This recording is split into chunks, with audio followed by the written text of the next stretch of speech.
Auzubillahiminash-shaytanir-rajim. Bismillahir-rahmanir-rahim. Assalamu alaikum guys. Welcome to my YouTube channel. मुफ्ती तारिक मसूद साहब का एक बहुत ही ज़बरदस्त वीडियो को लेकर आप लोगों की खदमत में हाजिर हुआ हूँ। वीडियो बहुत ही इंटरेस्टिंग होने वाले हैं। आप लोग वीडियो की शुरू से लेकर आखिर तक ज़रूर देखेगा। इस तरह के वीडियो आजकल जो है ना माशरे में बहुत ही अहम हैं, बहुत ही मतलब अहमियत के हामिल हैं, क्योंकि जो है ना आजकल वालिदैन के साथ जिस तरह हम माशरे में सुलूक कर रहा है, अल्लाह हमको इनसे बचा के रखें। बाकी जो है ना वीडियो की तरफ जाने से पहले मैं सबसे पहले आप लोगों से रिक्वेस्ट करता हूँ, प्लीज हमारे चैनल को लाइक करने के साथ साथ जो है चैनल को सब्सक्राइब करें, ताकि जो है ना हर नई आने वाले वीडियो सबसे पहले आप तक पहुंच जाए। मुफ्ती तारिक मसूद के बयानात के लिए मुफ्ती साहब के ऑफिशियल चैनल मुफ्ती तारिक मसूद स्पीचेस को सब्सक्राइब करें। दो कौमों का तस्करा किया है, बस मैं 10 मिनट में बात को समेट के ख़त्म करता हूँ। दो कौमों का अल्लाह ने तस्करा किया है, एक यहूदियों का और एक ईसाइयों का, बल्कि 3 तबक़ात का जिक्र किया अल्लाह ने सूरह फातिहा में। पहले हमसे मुआहिदा दिलवाया, इय्याका नअबुदु व इय्याका नस्तईन। अल्लाह ने कहा तौहीद पे रहना, ये एग्रीमेंट करो मुझसे, तो तौहीद में कोई गड़बड़ नहीं होनी चाहिए। फिर अल्लाह ने हमें कहा, हदीस में भी आता है कि अल्लाह कहता है अब तू जो दुआ मांगेगा वो मैं कबूल करूंगा। तो दुआ हमसे क्या मंगवाई गई है? इहदिनस सिरातल मुस्तकीम, ए अल्लाह तू हमें सीधे रास्ते पे चला। सिरातल लदीना अनअमता अलैहिम, 3 तबके हैं दुनिया में। एक वो जो खुद सीधे रास्ते पे चल रहे हैं, दूसरे वो जो गुमराह हैं। फिर गुमराहों की 2 किस्में हैं, एक वो जो इसलिए गुमराह हुए कि उनके पास इल्म ही नहीं है, जाहिल है, और एक वो इल्म है मगर ख्वाहिशात की वजह से गुमराह हो गए, जानबूझकर खुद भी गुमराह होते हैं, लोगों को भी गुमराह करते हैं, हालांकि उनको पता है सही रास्ता क्या है। तो 3 ही किस्म के तबके हैं, एक सीधे रास्ते पे चलने वाले, एक गुमराह। फिर गुमराही की 2 किस्में, एक वो जिनको पता ही नहीं है कि सीधा रास्ता है क्या, और एक वो जिनको पता है जानकर गड़बड़ कर रहे हैं। तो हमें तीनों तबकों के बारे में बताया कि पहले तबके की फहरिस्त में दाखिल हो जाओ। सिरातल लदीना अनअमता अलैहिम, ए अल्लाह उन लोगों के रास्ते पर चला जिन पर तेरा इनाम हुआ, इनाम याफ्ता लोगों के रास्ते पर। और गैरिल मग़ज़ूबि अलैहिम, उन लोगों के रास्ते पर ना चलाना जिन पर तेरा गज़ब हुआ। इससे मुराद यहूदी हैं। यहूदियों के पास आज भी इल्म है, भरपूर तरीके से जानते हैं कि मोहम्मद सल्लल्लाहु अलैहि वसल्लम और इस्लाम अल्लाह का सच्चा दीन और आप अल्लाह के सच्चे नबी हैं, इसके बावजूद गुमराह कर रहे हैं दुनिया को। तो बताया कि इनके रास्ते पे नहीं चलना। वलद्दालिन, और जो गुमराह हो गए ना, जिनके पास तालीमात ही खत्म हो गई, जैसे ईसाई हैं, उनको तो सीधे रास्ते का पता ही नहीं है कि है क्या, तो उनके रास्ते से भी बचना है। तो चूंकि हमसे पहले 2 कौमें हैं जिनको आसमानी किताबें दी गई, एक यहूदी और एक ईसाई, तो हमें बताया गया कि अब तुम्हें भी एक किताब दी जा रही है, तो तुमने इस किताब को फॉलो करना है और इनाम याफ्ता लोगों को फॉलो करना है। इनाम याफ्ता लोग कौन है? 4 तबके हैं, मिनन नबीयीना व सिद्दीकीना व शुहदाई व सालिहीन। कुरान में अल्लाह ने बयान किया पैगंबरों का रास्ता, सिद्दीक से मुराद वो उलमा जिनका अमल उनके इल्म के मुताबिक हो, और शुहदा का रास्ता, और सिद्दीकीन सच्चे लोगों का रास्ता, यानी नेक सालेह मुसलमान जो मुनाफिक ना हो। आज हमारी ज़िंदगी में निफाक बहुत ज़्यादा आ गया, देखने में बड़ा नेक लग रहा होगा, अंदर से पता नहीं क्या होगा, यानी लोगों को बेवकूफ़ बना रहा होगा। तो सही सच्चे मुसलमान, तो ये एक बहुत बड़ी तादाद में ये 4 किस्म के अंबिया तो दुनिया से चले गए, लेकिन शुहदा, सालिहीन और उलमा ये क़यामत तक रहेंगे। हदीस से हमें ये पता चलता है। तो इन लोगों के रास्ते को हमने फॉलो करना है। और किन लोगों के रास्ते को फॉलो नहीं करना? एक यहूद और एक ईसाई, इनके रास्ते को फॉलो नहीं करना। क्या मतलब? ईसाइयों की तरह जाहिल भी नहीं बन जाना कि उनको मजहब का ही नहीं पता है, इतनी तहरीफात हुई है उनके मजहब में। और यहूदियों की तरह ऐसा भी नहीं करना कि सब पता हो और घुन्ने बने रहो और फिर भी जो है ना गलत रास्ते पे चलना शुरू हो। तो अल्लाह हमें इन दोनों तबकों से बचा के सही सीधे रास्ते पे तू हमें चला। वो सीधा रास्ता क्या है? फिर वो आगे पूरी सूरह बकरा से अल्लाह ने शुरू कर दिया, उसमें अहकाम दिए, ये सही है, ये गलत है, ये हलाल है, ये हराम है। तो बस मैं एक आयत आज पढ़ूंगा और आज के दर्स को मैं ख़त्म करूंगा। तो सूरह, ये जो पहले पारे में जो आज अहम तरीन आयत जब इमाम हरम ने तिलावत की ना आज, तो उसी वक्त मुझे ख्याल आया कि आज मैं इस आयत को इंशाअल्लाह लेक्चर में हाईलाइट करूंगा। अल्लाह ताला ने फरमाया कि हमने बनी इसराइल को हुक्म दिया था, वइज़ अख़ज़ना मीसाक़ बनी इसराइल ला तअबुदून इल्लल्लाह, वबिलवालिदैनि इहसाना वबिदिल क़ुरबा वल यतामा वल मसाकीन वक़ूलू लिन्नासि हुस्ना व अक़ीमुस्सलाता व आतुज़्ज़का। ये गोया कि पूरा जो इस्लाम है ना, उसकी जुज़ियात अल्लाह ने इस आयत में ज़िक्र कर दी है। अल्लाह कहते हैं हमने बनी इसराइल से भी एक मुआहिदा किया था, लेकिन उनमें अक्सर लोग उस मुआहिदे में पूरे नहीं उतरे। और सूरह फातिहा में अल्लाह ने कह दिया ना कि तुमने यहूद और नसारा के रास्ते पे नहीं चलना। क्या मतलब? तुम उस मुआहिदे में पूरे उतरो। तो हर कौम से अल्लाह ने ये मुआहिदा लिया है। वो मुआहिदा क्या है? ला ताबुदून इल्लल्लाह। पहला मुआहिदा तो वही कि अल्लाह के सिवा किसी की इबादत नहीं होगी। शिर्क का इस्लाम में कोई रास्ता नहीं है। दूसरा, अल्लाह ने हुक्म दिया था, बनी इसराइल से मजबूत एग्रीमेंट लिया था, वबिल वालिदैनी इहसाना। अल्लाह के बाद सबसे बड़ा हक वालिदैन का है। इतना ज्यादा अहमियत के साथ कुरान ने वालिदैन को बयान किया है कि साफ पता चलता है कि अल्लाह के बाद वालिदैन ही हैं। बस देखें, रसूल का हक तो अल्लाह ही की वजह से है ना। वो तो इसलिए कि आप अल्लाह के रसूल हैं, तो अल्लाह के बाद असल तो हक रसूल सल्लल्लाहु अलैहि वसल्लम का है। लेकिन चूंकि वो तो है ही अल्लाह की वजह से, क्योंकि आपने हमें अल्लाह का तारुफ करवाया। लेकिन वालिदैन का जो हक अल्लाह ने बताया ना अपने बाद, वो इसलिए कि वो तुम्हें जन्ने का और तुम्हारी पैदाइश का जरिया बने, और उन्होंने तुम पर बड़ी मेहनत की है। तो मैं जब ये आयत सुनता हूं, पढ़ता हूं, बड़ी हैरानगी होती है कि अल्लाह कहते हैं कि हमने यहूदियों को बहुत ताकीद की थी, और आगे अल्लाह बता रहे हैं कि उनमें से अक्सर लोग इस हुक्म पे पूरे नहीं उतरे। आज देख लो यहूद और नसारा का हाल क्या है। अंग्रेजों को देखो, बातें कितनी बड़ी बड़ी करते हैं अखलाकियात की, पूरी दुनिया को अखलाक सिखा रहे हैं, और बाप और मां का हशर क्या करते हैं आप। जैपनीज को देखो, कितने दुनिया में बड़े तहजीब याफ्ता बने फिरते हैं, लाइन में सीधे चलते हैं, ट्रैफिक में कोई कानून नहीं तोड़ रहा होता है, इनते बहुत ही पोलाइट और बहुत ही मीठा लहजा। मैं जब जापान में था, मैंने कहा कोई एक चीखता हुआ बंदा नजर नहीं आया 10-11 दिनों में। इतनी मीठी जबान, लेकिन अपने बूढ़े माँ बाप का कैसा जानवरों से बदतर हशर करते हैं अपने माँ बाप के साथ। 18 साल के होते ही उसको टाटा करके चले जाते हैं। कितने केसेस वहां लोगों ने बताए कि मां मर जाती है और लाश की बू से पता चलता है कि जिस घर में मां मरी हुई है, तो फिर फोन करके बुलाया जाता है कि तुम्हारी मां का इंतकाल हो गया, तुम्हारा बाप मर गया। तो ये जो दुनिया के अखलाक है ना, ये धोखा है नजर का। इस्लाम है जो ह्यूमन राइट्स, जो असल में इंसानियत के हुकूक आपको सिखाता है। तो जो बाप और जो माँ सबसे बड़े थे, जिस कौम ने उनको नजरअंदाज कर दिया, तो वो कहाँ के, तो अल्लाह नहीं छोड़ेगा। तो अल्लाह कहते हैं यहूद ने भी यही किया अपने बाप और माँ के साथ। आज देख लो ना यहूदियों की हालत, और आज ईसाइयों की हालत देख लो जाके, क्या सलूक करने अपने वालिदैन के साथ वो। तो इसलिए खूब समझ लें, आपकी जिंदगी में आपके लिए सबसे इंपॉर्टेंट आपके वालिदैन है।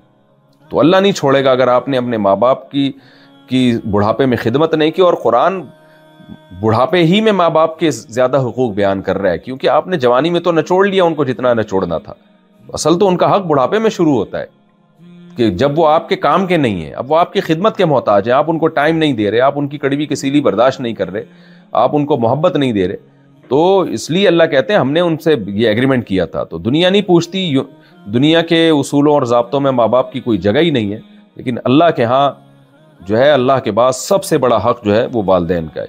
तो इस रमज़ान में अभी से नियत कर लें कि अक़ीदा तौहीद पर हमने मजबूती से कायम रहना है, और अपने वालिदैन के साथ एहसान का मतलब एक्सीलेंसी पैदा करनी है, उनके साथ अच्छे सलूक में। एहसान कहते हैं यानी आला दर्जे तक किसी चीज़ को पहुँचाना। और दूसरा अल्लाह ने हुक्म दिया वज़िल क़ुरबा। वालिदैन के बाद सबसे बड़ा हक है क़राबतदारों का, रिश्तेदारों का। क़ुरबा कहते हैं जो जितना खूनी रिश्ते में करीब है। ये चीज़ भी यहूदियों से और ईसाइयों से भी निकल गई। दोस्त की, गर्लफ्रेंड की वैल्यू है, सगे भाई बहनों की कोई पूछता ही नहीं, उससे है ही नहीं भाई बहन। सारा खानदानी निज़ाम ही तबाह बर्बाद हो गया उनका। जापानियों का भी यही हाल है, थाईलैंड में भी यही हाल है, जिन जिन मुल्कों में मैं गया हूं ना, गैर मुस्लिम मुल्कों में, अब इंडिया का भी यही हाल हो रहा है। वहां भी गर्लफ्रेंड, बॉयफ्रेंड और गधे घोड़ों वाली जिंदगी, भाई बहन, चचा मामू, खाला फुप्पी ताया, सारा निज़ाम तबाह बर्बाद हो गया। इस्लाम सबसे पहले जिस चीज़ को हाईलाइट करता है वो आपका अल्लाह से रिश्ता, उसके बाद आपका वालिदैन से रिश्ता, उसके बाद आपका रिश्तेदारों से रिश्ता। तो रिश्तेदार होंगे तो रिश्ता बनेगा ना, और रिश्ते बनते हैं निकाह से। तभी मैं बार बार जल्दी शादी और निकाह की कसरत को मैं जो है वो बयान करता हूं, क्योंकि इस्लाम की नज़र में इसकी कम वैल्यू नहीं है। इस्लाम इसको बहुत ज़्यादा वैल्यू देता है रिश्तेदारी को। तो गोरों की नज़र में तो इसकी कोई वैल्यू हो तो सिर्फ चांद पर पहुंचना और नासा और तरक्की की बातें कर रहे होते हैं। मादा یعنی مادہ پرستی میں الجھ کے رہ گئے ہیں وہ. تو انسانیت صرف نام کی رہ گئی ہے ان کے ہاں. جو انسانیت اصل ہونی چاہیے وہ نہیں ہے ان کے ہاں. تبھی خودکشیاں کر کے ڈپریشن میں جا کے تنہائیوں میں جا کے, جو تنہائی کی وجہ سے جو ان کے حالات ہو رہے ہیں, محبتیں ختم ہو رہی ہیں. میں بھی واقعات سنانا شروع کروں تو آپ حیران ہو جاؤ گے, جو میں نے اپنی آنکھوں سے واقعات دیکھے وہاں جا کے. تو وبالوالدین احسانا, اللہ فرماتے ہیں کہ وذی القربا, قرابت داروں کا خیال کرو. تو والدین کے بعد سب سے بڑا حق ہے آپ کے رشتہ داروں کا. جو رشتہ دار میں جو سب سے قریبی بھائی بہن سب سے قریبی ہوتے ہیں, چچا ماموں, یہ سارے آپ کے قریبی رشتہ دار ہیں. تو نبی صلی اللہ علیہ وسلم نے فرمایا رشتہ داری توڑنے والا جنت میں داخل نہیں ہوگا. آگے اللہ نے فرمایا والیتاما, اور اس کے بعد سب سے بڑا حق ہے یتیموں کا. یتیم کا مطلب جس کا باپ بچپن میں فوت ہو جائے. اسلام میں باپ کی بہت بڑی ویلیو ہے, ماں کا بہت بڑا حق ہے, لیکن اسلام باپ کے مرنے کو زیادہ نقصان قرار دیتا ہے. کسی بچے کی بچپن میں ماں مر جائے یہ بھی نقصان ہے, لیکن اسلام اس کو زیادہ بڑا نقصان نہیں مانتا. باپ مر جائے تو اسلام اس کو زیادہ بڑا نقصان مانتا ہے. اس کے لیے الگ سے اسلام نے یتیم کا لفظ نکالا ہے. وجہ اس کی یہ کہ ماں مر جاتی ہے تو یقیناً ماں جیسی کوئی دوسری عورت نہیں ملتی, لیکن بچے کو جو نقصان ہوتا ہے نا ماں نہ ہونے سے وہ وقتی ہوتا ہے. باپ نہ ہونے سے جو نقصان ہوتا ہے وہ بہت لمبا چلتا ہے وہ نقصان, کیونکہ ماں محبت تو بہت کرتی ہے لیکن وہ باپ کے بغیر بچے کو پال نہیں سکتی اس طریقے سے, اس کو شیلٹر نہیں دے سکتی. تو شیلٹر, ماں بھی جو بچے کو عزت کے ساتھ پالتی ہے نا تو اس کے پیچھے باپ کا شیلٹر ہوتا ہے, باپ کا سایہ ہوتا ہے, تبھی وہ عزت کے ساتھ پال رہی ہوتی ہے اس کو. اس لیے اللہ نے کہا کہ جس بچے کا باپ بچپن میں مر جائے نا اس کو لاوارث مت چھوڑ, اس کی وراثتیں کھا جاتے ہیں لوگ, عزتوں سے کھیلنا شروع کرتے ہیں. خاص طور پہ لڑکی کا حال کیا ہوتا ہے ہماری سوسائٹی میں. تو اس لیے اللہ نے کہا کہ اس کو جو ہے نا باپ کی کمی نہ ہونے دو, اس کی سرپرستی کرو. اور پھر علماء نے لکھا ہے کہ اسی آیت کی روشنی میں کہ اگر کوئی رشتہ دار بھی ہے اور یتیم بھی ہے تو اس کا حق تو کئی گنا بڑھ جاتا ہے.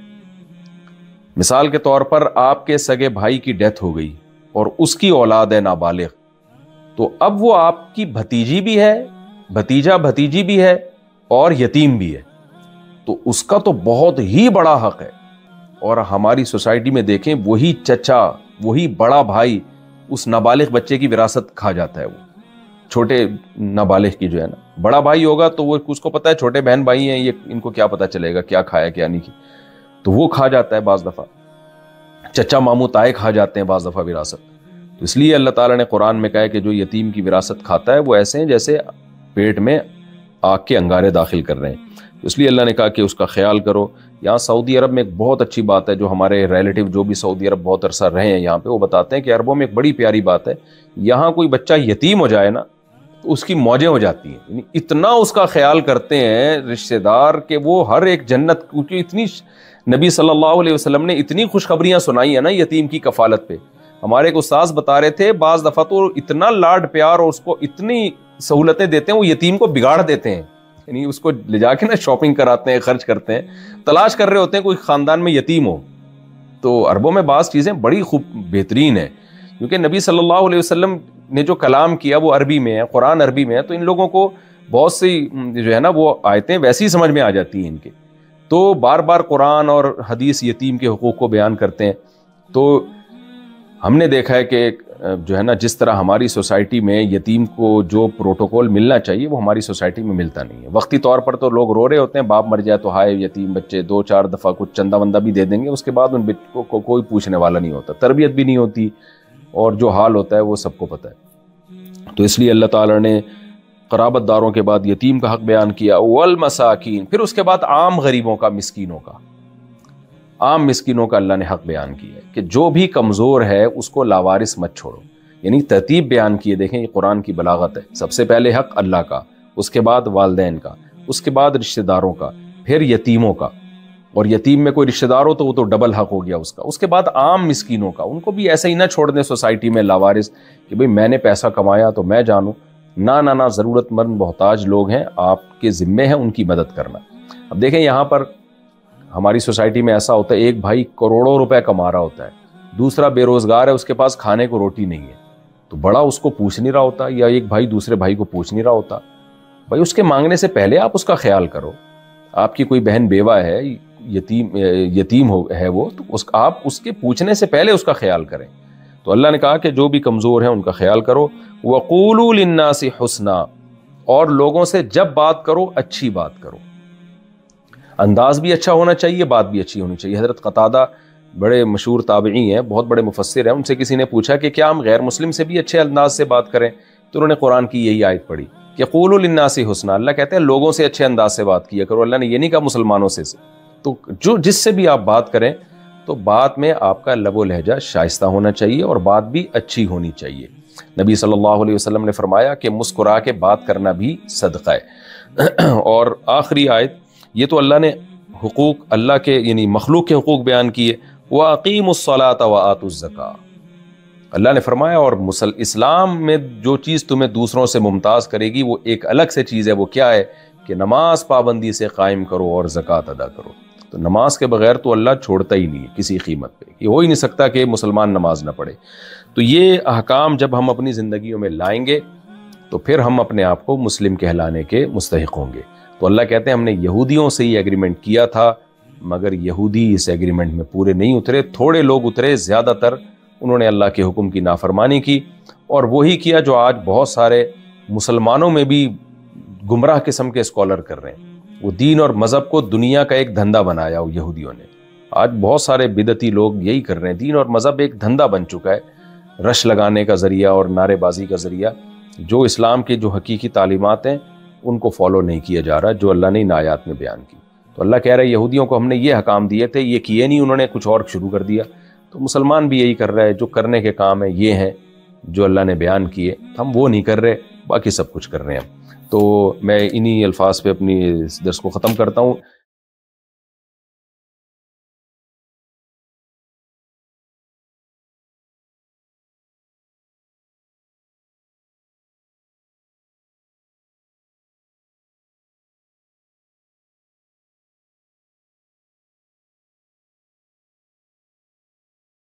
تو گائس آپ لوگوں کو ویڈیو کیسا لگا؟ ویڈیو بہت ہی زبردست تھا، بہت ہی لوجیکل انفارمیٹیو ویڈیو تھے۔ تو آج کل جو ہے نا معاشرے میں ایک ایسا ٹرم چل رہا ہے کہ جو ہے نا ماں باپ جب بڑھاپے کی حالت میں پہنچ جاتے ہیں تو ہم اس کو یعنی اولڈ ہوم ایج میں یعنی بھیج دیتے ہیں۔ تو منتھلی ان کو جو ہے نا مطلب ہم جو ہے نا مینٹیننس کے پیسے دیتے ہیں، دین ہم ماں باپ کو اللہ حافظ کہہ کر وہاں سے روانہ ہوتے ہیں۔ تو مفتی طارق مسعود صاحب جو ہے نا اس ویڈیو میں کیا کہہ رہا تھا؟ سب سے پہلے وہ کہہ رہا تھا کہ آپ یہودیوں کی طرف آپ مت جاؤ، کیونکہ ان کو جو ہے نا اللہ تعالیٰ نے ان کو مطلب اتنا ذہنیت دے رکھا ہے کہ ان کو پتہ ہے کہ کون سا دین سچ ہے اور کون سا دین یعنی جھوٹا ہے۔ پھر وہ لوگ یعنی نصارہ کی طرف اشارہ کر کے کہتے ہیں یہ لوگ جو نا دین سے مطلب بے دخل ہو چکے ہیں، ان کو پتہ ہی نہیں کہ دین میں کیا ہو رہا ہے اور دین ہمیں کس طرف رہنمائی کرتا ہے اور ہم کیا کر رہے ہیں۔ دین وہ کہہ رہا تھے کہ اللہ تعالیٰ نے سب سے پہلے اللہ کی اطاعت یعنی قرآن میں سب سے پہلے کیا ہے؟ اللہ کی اطاعت کریں، اللہ کی بندگی کریں، دین پھر جو ہے نا اللہ تعالیٰ نے وَبِالْوَالِدَيْنِ إِحْسَانًا وَبِذِي الْقُرْبَى یعنی والدین کی جو ہے نا اطاعت کریں۔ اس والدین جب آپ کو چلنا نہیں آتا تھا، جب آپ کو یعنی گندگی اور پاک چیز کے بارے میں نہیں پتا تھا، تب اس والدین نے ہمیں چلنا سکھایا، کھانا سکھایا، دین انہوں نے ہمیں جو نا دنیا کی طرح طرح کی مشقت اٹھا کر ہمیں کیا کیا؟ آرام دہ زندگی یعنی جتنا ہو سکے دینے کی کوشش کی۔ میں یہ نہیں کہتا ہوں جو نا جو امیر ان کی طرف غریبوں نے بھی اسی طرح یعنی دیا ہے، نہیں، اپنی استطاعت کے مطابق جو ہے نا انہوں نے اپنی زندگی سے یعنی ادائشیں نکال کر ہمیں دیا۔ دین جب ہم سکول یعنی جانے کی قابل ہو گئے، انہوں نے ہمیں سکول جانا شروع کر دیا، سکول بیچنا شروع کر دیا، پڑھائی کا خاص انتظام کیا۔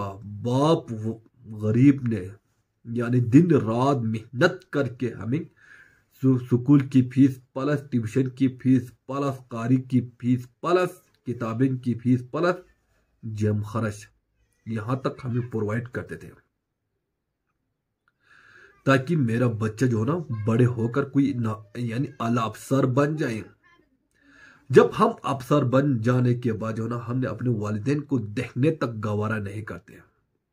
یہ ویڈیو لانے کا مقصد یہ ویڈیو آج کل معاشرے میں بہت ہی اہم ہے، اس یعنی ویڈیو کی طرف غور کریں اور خدا را اپنے والدین کو کبھی دکھا مت دیکھنا، کیونکہ اگر وہ لوگ اگر ہماری یعنی حق میں اگر بددعائیں کی تو ہمارا دنیا بھی برباد ہوں گے اور آخرت بھی برباد ہوں گے۔